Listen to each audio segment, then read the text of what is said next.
Our next guest is a sought-after leader, author, teacher in the field of ADD and ADHD. In Dr. Kevin Ross Emery's book, Managing the Gift, he explores the idea of the condition as something positive instead of, as we all consider it, a disability. How are you? I'm fabulous this morning. How are you? We're doing well. Thank you for being here. When did it occur to you that ADHD should not be considered a disability? 1998. And what happened at that point? Well, I actually had somebody that came to me. I was kind of kidnapped. I say I was kidnapped by ADHD. And I was working my practice of helping people through alternative methods with all sorts of issues and problems. People that didn't basically buy into the idea that they needed to, be drugged up to succeed in this world. They wanted an alternative solution. And I started by working with a married couple with a 68-year-old man, and 2 days later, an 11-year-old child. And in about 6 months, over 60% of my practice was ADHD. Wow. People heard that somebody had a non-drug, non-disability solution. I didn't advertise it. I hadn't written my first book on the subject. I had books on other subjects at that point. Yeah.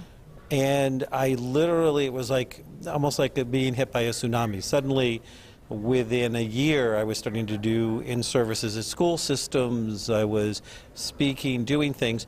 The interesting thing is that the places that wouldn't let me speak, and I mean wouldn't let me speak, like one of the largest nonprofits for ADHD, would not let me on their stage, but their primary funder is a drug company. Very interesting. So they would lose that funding. Yeah, I'm kind of wondering though, Doctor, what were you hearing maybe from other families, other parents, or caregivers?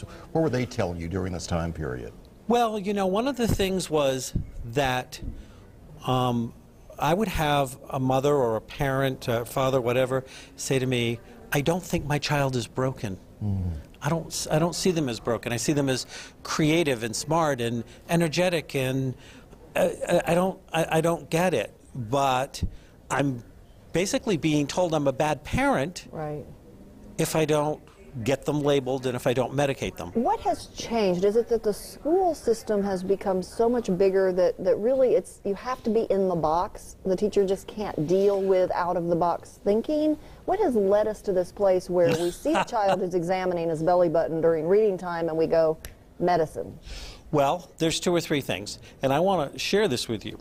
The top 10 countries in the world that have the best education system rarely, if ever, medicate. Really? Don't have a lot of ADHD diagnoses. The number one said is country Finland, said it's extremely rare that we even diagnose it, let alone medicate it. The United States, it's coming in at 17th in the world. That is amazing. It really is. Wow. Yeah, okay. At the same time, Doctor, some of these other countries, do they, with that in mind, do they even label their children as broken or not? Well, no, it's looked at as a different way of processing information, as a way of being. And it's like, okay, this is the way of being, so we figure out how to work with it. Which is why back in the late 90s, and when my first book came out in 2000, I said, this is an evolutionary process, broadening the bandwidth of humanity.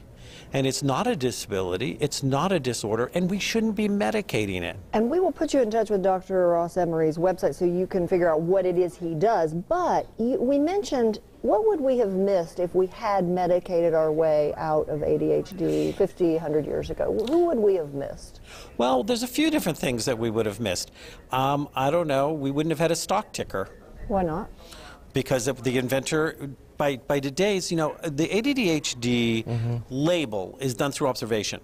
And they've looked back and identified certain inventors, certain people, Edison, Einstein, Ford, Graham Bell, that they would fall into the observational category of ADHD today by those kind of methods. So what would we miss? Motion picture camera? Light bulbs, electric motors. I don't know. Do you use any of these things?